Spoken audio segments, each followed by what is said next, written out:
So ngayon, i-check naman natin yung ating timing belt. So punta tayo dito sa harap, sa hood. So ngayon, binaklas ko na.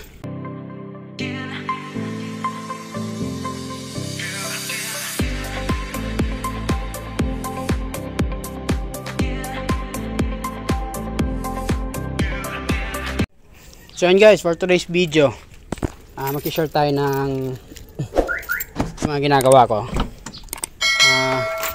Tayo guys, mag-check ng ating timing belt sa harap. Tapos ganito kasi ginagawa ko guys, para malaman ko kung kailan dapat magpalit ng timing belt, no.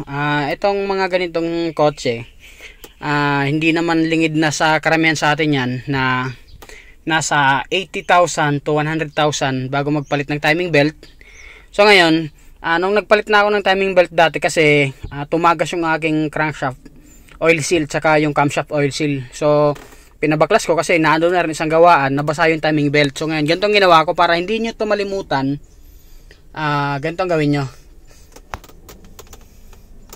Yan. So yan, nilagay ko yung lahat ng details nung original timing belt.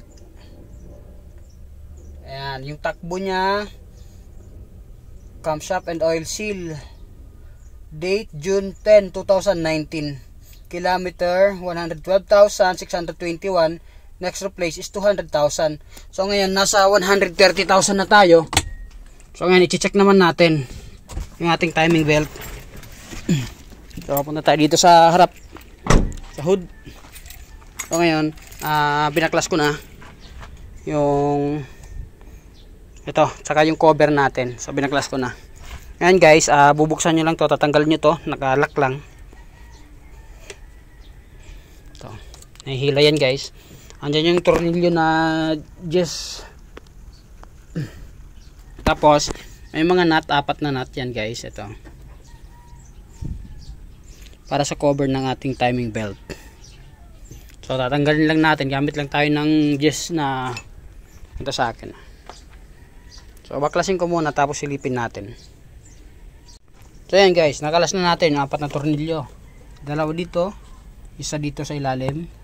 Ito isa, tapos dito isa, tapos dito isa, tapos dito isa. So, ito na siya, check natin. So ito na siya guys. Ayan ang ating timing belt. Ayan. So okay pa siya. So ang indikasyon daw dyan guys, pagpalitin na medyo brown o kaya ay may bitak-bitak na. So ano masyado makita. Ayan. Ayan yung ating timing belt.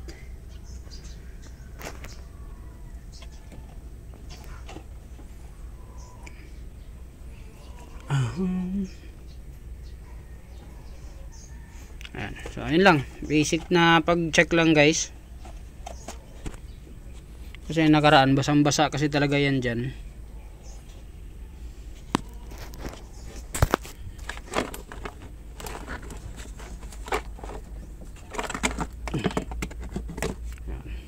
Yan yung ating timing belt. Tapos guys, yung pala, advice ko na rin guys, pag magpapalit kayo dito ng timing belt, dapat yung yung magandang klase na, para isang gawaan lang. Total, nagbukas na rin kayo nito, palitan nyo na ng magandang klase. Kasi kasama yan guys, nung nakaraan ito ngayong nabasa, nung pumutok yung mga oil seal nyan dito sa camshaft, pumutok. So tumagas yung langis, pero pinalitan din natin ng original para isang gawaan na lang. Kasi sabi din sa akin ng mekaniko, kung magpapalit ka lang ng mga pang inner parts, dapat yung magandang klase na. So lang guys, sinare ko lang basic tips. Follow for more and subscribe to our YouTube channel. Peace.